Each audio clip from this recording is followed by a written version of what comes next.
Hello, everyone. It is yet another week in our technical writing class. I am so far behind on grading that honestly, I feel nauseated. Anyway, we're moving into what is theoretically the last of the assignments. I can't stop looking at myself. I really should have did my hair this morning.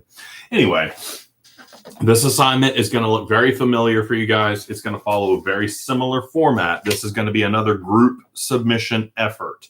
And it's going to be a big one. It's the final assignment. It's worth a good chunk of the grade, like 24 points.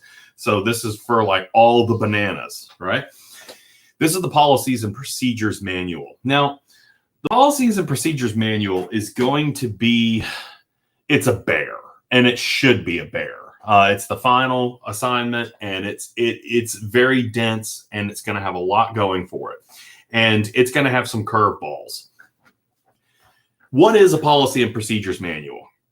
Well, it is basically the guidebook for how you do your job. Every aspect of the job, not just yours, but like a giant blueprint for how the workplace functions. And it also is a bit of a legal blueprint for how things should be done. Now, when I talk about policies and procedures manuals, there's a lot of different names for these things. You don't really ever see it called a policy and procedures manual. It often has all sorts of different names that go with it. In academia, it's the faculty handbook. There's a student handbook as well. All of these things come together to basically be the college handbook, right? There's all sorts of acronyms that usually go into this stuff because most organizations want to feel creative and unique. And so they come up with all sorts of crazy stuff to call it. So one of the first things you're going to have to do is you're going to have to come up with what should you actually call the document. If you want to go a policy procedures manual, sure, that's the most technical term that you could call it, but it's not very creative. Now, what is the actual function of a policy and procedures manual? Believe it or not, there's at least three big ones. The first is obvious. It's the instruction manual for how work is performed. If you ever need information about your job, you would go to this document. And this is just going to have like a very, very clear, concise, quick write out of your responsibilities, your duties, and all the things that you're supposed to do, right? So it's like a universal instruction manual that if somebody has a question, you can point them to the manual and say, go check that out in the whatever it's called, right? It's usually a big fat book just filled with material. The second function is actually a legal one. Now, this is kind of interesting in and of itself because the legal function of a policy and procedures manual is, I don't know if it's new, but it's unusual because the policy procedure manual at your workplace often forms a kind of legal protection against the institution in case something is done incorrectly. So if someone gets injured in the workplace, or if there's like, a horrible accident, one of the first things a company is going to do, and again, this is going to sound negative, but it's really not. It makes sense that a company or an organization would do this. The company is going to try to exculpate itself. That might not be the right word. It's going to try to defend itself by saying standard procedure was not followed, meaning we can't be held liable for the mistakes of our employees when they were trained and they were not doing what they were supposed to do. That is on the employee. Again, this makes sense because otherwise a company, an organization is going to have lawsuits coming from every single which direction. And so the policy and procedures manual is kind of a universal outlook as to how things should be done so that a company, an organization can respond to these things when they occur. So it is a legal protection. It is a safety document. It is all of these things. But there's one last function of the policy and procedures manual that most people miss. And again, I'm a very big philosophy guy. So for me, I look at the philosophical roots of stuff just because I'm interested in how things work, how they're supposed to work. A policy procedures manual is a giant reset button, right? For how an organization can resume function if everyone on site is fired or is off the job.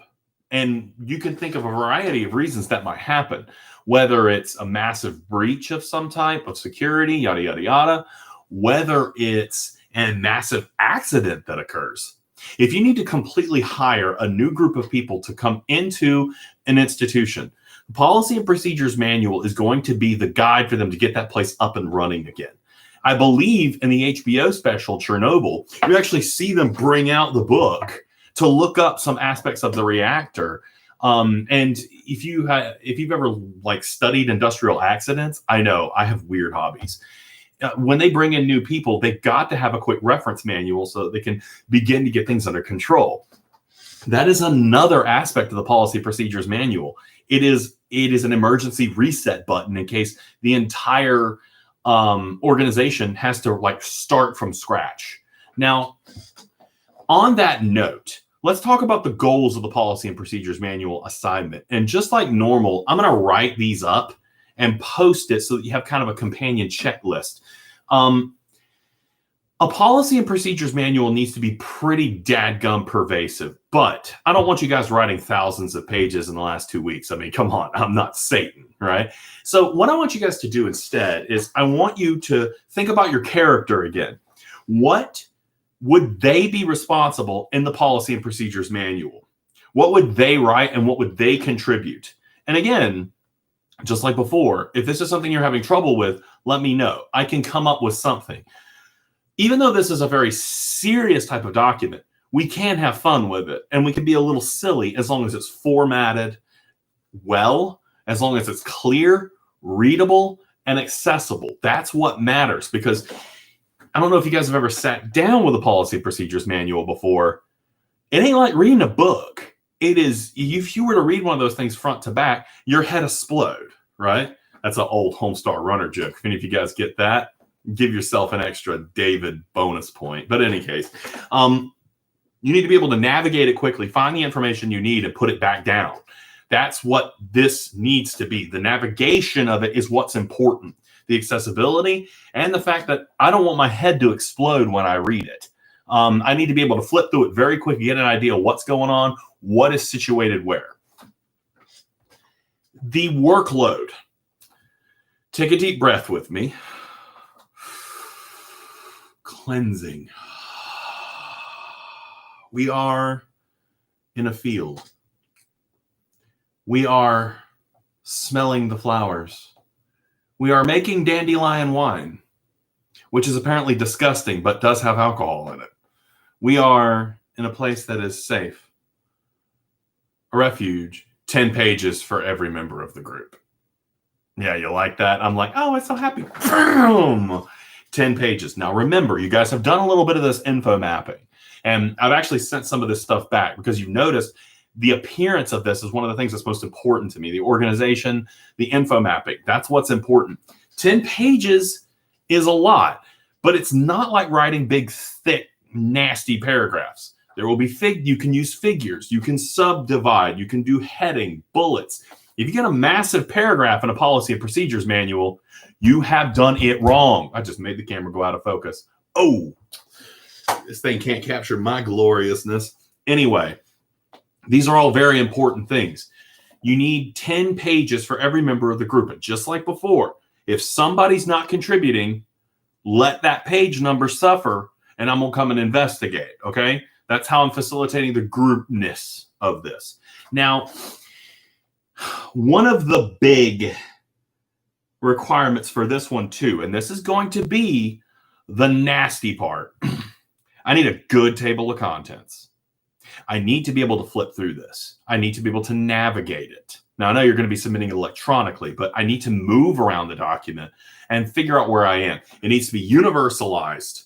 It needs to be just basically like a big outline with this supplemental stuff hidden within it, right? Now, real quick, 2 other things before I finish out this video for today. Let me give you some sample pages that might fit into every Policy and Procedure Manual. Safety protocols, how to handle hazardous material, what hazardous material people are working with. You guys have probably seen stuff like this before in your own workplaces. That can serve as kind of like a template. We've got job responsibilities. What are the different positions that you will be hiring for that are needed, and what are their responsibilities? Hiring practices, right? You might include in a policy and procedures manual a sample interview questions to be asked in the interview. I don't know if that's 100% like kosher. I don't know if people actually do that, but we can play around with this idea, right? We can include documents, hiring practices, cleanup procedures. These are all things that almost every unit, every workplace is going to have. The safety code protocols I'm very interested in because that's something that we've got, very at the forefront of our minds. If you wanted to, I can't imagine anybody willfully doing this. A COVID-19 response or a communicable disease page would be really interesting, specific for your company or your group. Those are all extremely pertinent right now and would work. Now, as far, I just remembered one. And this is one I might go into more detail later, one I might require. An employee discipline policy.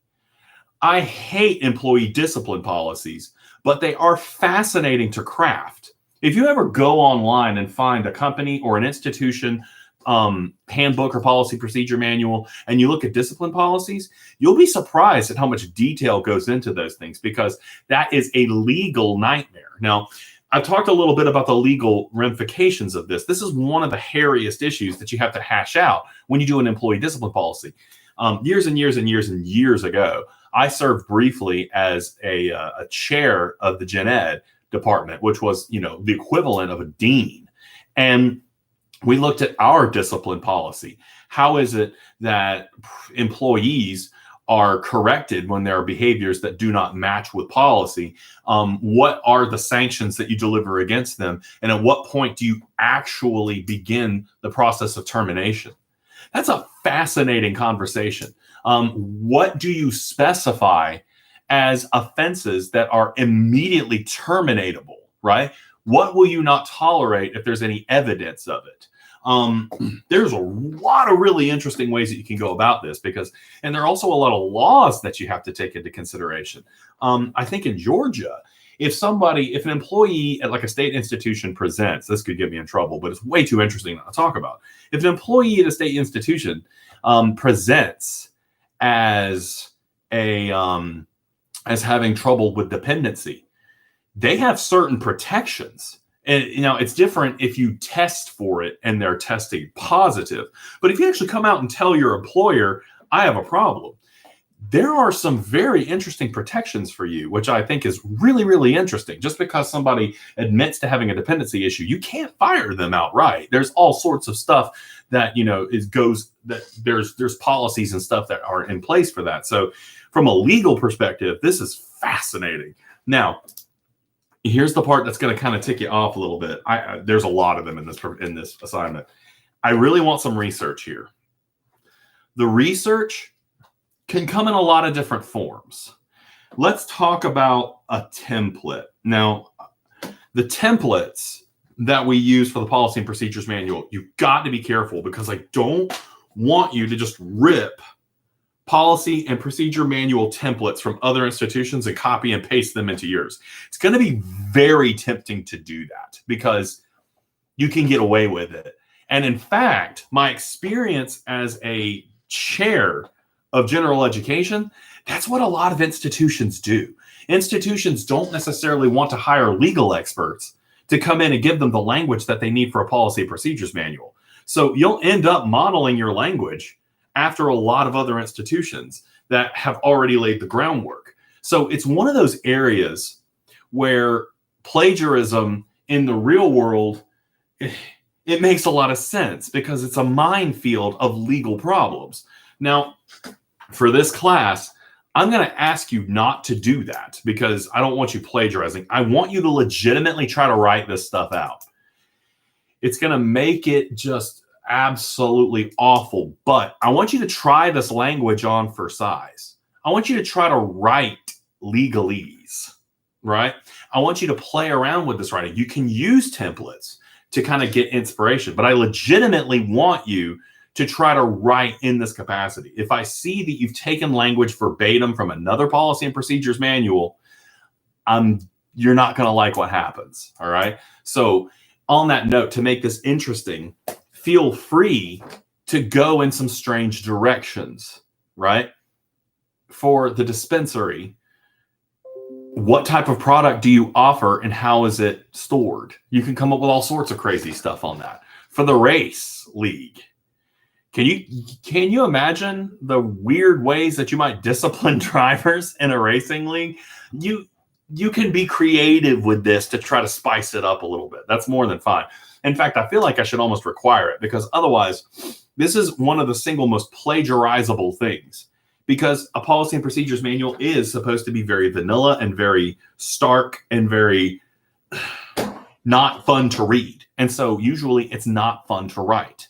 Now, you can research things like templates, statistics, laws would be a really good one. If you find laws that regulate your industry that you try to include into the policy and procedures manual that need to be followed, that would be really, really cool. I'd like to see a few of those.